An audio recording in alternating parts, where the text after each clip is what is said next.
চট্টগ্রামে বাঁশখালী উপজেলার জলদি পৌরসভা এলাকায় পরিচালিত মাদক বিরোধী মোবাইল কোর্ট অভিযানে ইয়াবা সেবনরত অবস্থায় 2 মাদক সেবীকে হাতেনাতে আটক করা হয়েছে। পরে ভ্রাম্যমাণ আদালত তাদের প্রত্যেককে 6 মাস করে বিনাশ্রম কারাদণ্ড প্রদান করেন। রোববার জলদি পৌরসভার পুবালী ব্যাংক সংলগ্ন এলাকায় এ অভিযান পরিচালনা করেন বাঁশখালী উপজেলার সহকারী কমিশনার ভূমি ও এক্সিকিউটিভ ম্যাজিস্ট্রেট মোহাম্মদ ওমর সানি আকন। অভিযানে সার্বিক সহযোগিতা করে বাঁশখালী থানা পুলিশ। ইয়াবা সেবনের সাথে যুক্ত এবং সরঞ্জামগুলো আমরা জব্দ করেছি।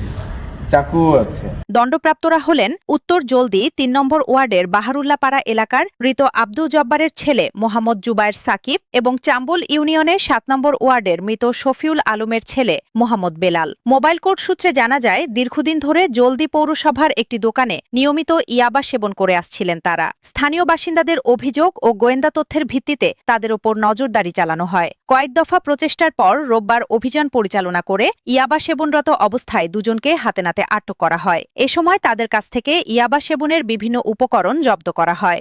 আটকের পর জিজ্ঞাসাবাদে মোহাম্মদ জুবায়ের সাকিব জানান, তিনি পড়াশোনা ছেড়ে বর্তমানে বেকার রয়েছেন। ইয়াবা সেবনের জন্য পরিবারের কাছ থেকে হাত খরচের কথা বলে অর্থ সংগ্রহ করতেন। অপরদিকে মোহাম্মদ বেলাল স্বীকার করেন, জলদি পৌরসভার একটি মাংসের দোকানে কাজ করে যে অর্থ উপার্জন করেন তার অধিকাংশই ইয়াবা সেবনের পেছনে ব্যয় করতেন।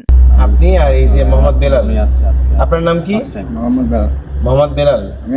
বাবার নাম কি? দোষ স্বীকারোক্তি, উদ্ধার হওয়া আলামত এবং ঘটনাস্থলের পরিস্থিতি পর্যালোচনা করে ভ্রাম্যমাণ আদালত মাদকদ্রব্য নিয়ন্ত্রণ আইনের সংশ্লিষ্ট ধারায় উভয়কে 6 মাস করে বিনাশ্রম কারাদণ্ড প্রদান করেন। উপজেলা প্রশাসন জানিয়েছে, মাদকমুক্ত সমাজ গড়ে তুলতে এ ধরনের অভিযান নিয়মিতভাবে পরিচালিত হবে। পাশাপাশি মাদক ব্যবসায়ী ও মাদকসেবীদের বিরুদ্ধে তথ্য দিয়ে প্রশাসনকে সহযোগিতা করার জন্য স্থানীয় জনগণের প্রতি আহ্বান জানানো হয়েছে।